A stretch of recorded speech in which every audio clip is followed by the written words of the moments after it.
Today, we're diving into what is arguably one of the most remarkable and expansive stories in modern history.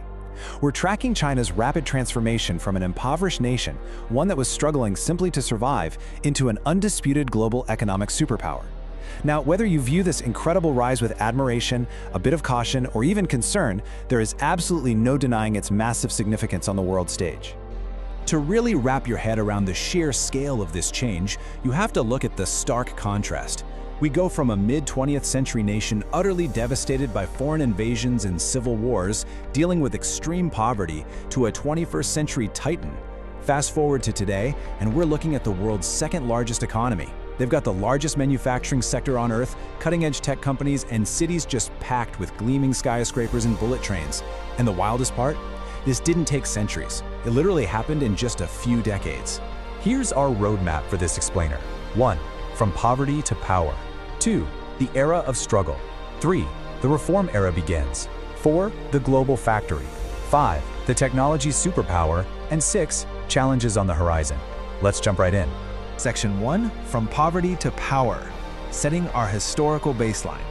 So before this monumental rise, China went through something historians call the Century of Humiliation. It's a heavy term, right? But it fits perfectly. This was a devastating period lasting well over 100 years, ending in the 1940s. During this time, Western powers and Japan gained massive influence over Chinese territory and trade. The nation was just plagued by political instability, civil wars, and deep economic decline. By the 1940s, much of the population was simply fighting to survive. We have to understand this baseline to really appreciate the speed and scale of the growth that came next. Moving to Section 2, the era of struggle, the establishment of the PRC and early economic policies. Everything completely shifts in 1949. Mao Zedong and the Chinese Communist Party established the People's Republic of China, and they did it with the promise of a radically equal society. They executed sweeping, almost overnight changes. We're talking redistributing land, nationalizing industries, and taking total centralized control of the economy. At first, this brought a ton of hope to citizens who were just desperate for some stability and a better future. But as you can probably guess, executing centralized policies on that massive of a scale faced some serious friction.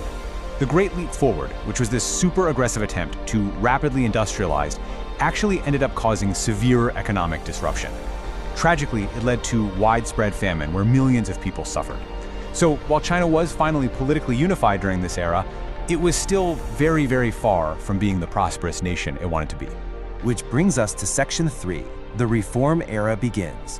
Deng Xiaoping and the Pragmatic Pivot of 1978. By the late 1970s, the leadership realized things had to change, and Deng Xiaoping ushered in an entirely new approach. It's actually perfectly captured by his famous quote, "It doesn't matter whether a cat is black or white, as long as it catches mice." I mean, talk about a major ideological earthquake. Deng basically bypassed rigid ideological purity in favor of practical economic growth. The brilliant idea here was simple. Whatever actually helps the economy grow, we're going to encourage it. This pragmatism effectively threw China's doors wide open to the rest of the world. If you want to see the real-world results of that open-door policy, just look at Shenzhen. Back in 1980, it was just a quiet little fishing village, but Deng established these special economic zones there to invite foreign investment, and it transformed into a massive global technology hub almost overnight. Foreign businesses absolutely flooded in, drawn by the enormous workforce and low labor costs. Factories sprang up everywhere, churning out clothing, toys, electronics, machinery. Literally, this was the birth of the Made in China label that is now on store shelves everywhere. Section 4, the global factory, building the engine of the world. So how did this strategy actually work? How did they become an economic powerhouse? Well, they didn't just rely on cheap labor, they built a hyper-strategic foundation. First, they utilized a massive rural to urban workforce migration. Second, an astonishingly fast build-out of infrastructure. They built highways, massive ports, power plants, making it incredibly easy to operate and export. And third, heavy, long-term investment in STEM education and higher learning to create a highly skilled workforce. They basically spent decades building the physical and intellectual foundation for the future. When you map out the momentum of this era, it's just dramatic. From the PRC's establishment in '49 through Deng's reforms, the SEZs in the '80s, it all culminates in a massive game changer, joining the World Trade Organization in 2001. That WTO membership gave Chinese companies unprecedented access to international markets. Exports totally surged, foreign investment skyrocketed, and the economy expanded at a rate that left global economists completely stunned. Hundreds of millions. Think about that number for a second. That is the number of people lifted out of poverty during this period of explosive growth. By scaling up manufacturing the way they did, China pulled off one of the most staggering poverty reduction efforts in human history. Entire cities literally appeared out of nowhere as the country became deeply integrated into global supply chains. Moving on to Section 5, the technology superpower, moving beyond simple manufacturing to global innovation. Thanks to all those heavy investments in STEM we talked about, China evolved far beyond just producing low-cost goods. They started competing right on the bleeding edge of global innovation. Massive industry giants emerged. You've got Huawei in telecommunications, Alibaba in e-commerce, Tencent dominating digital payments, and BYD leading the charge in electric vehicles. And it goes way beyond consumer tech. They are heavily invested in AI, robotics, renewable energy, and even space exploration. They recently built their own space station. China proved its success isn't just about cheap labor anymore. It's about top-tier technological advancement. Finally, Section 6, challenges on the horizon, navigating the complexities of rapid expansion. Look, a rapid ascent like this doesn't happen without generating some complex macroeconomic headwinds. All that rapid industrialization created major environmental friction, not to mention rising debt levels and growing economic inequality. Plus, they're facing an aging demographic, which is a really serious long-term obstacle.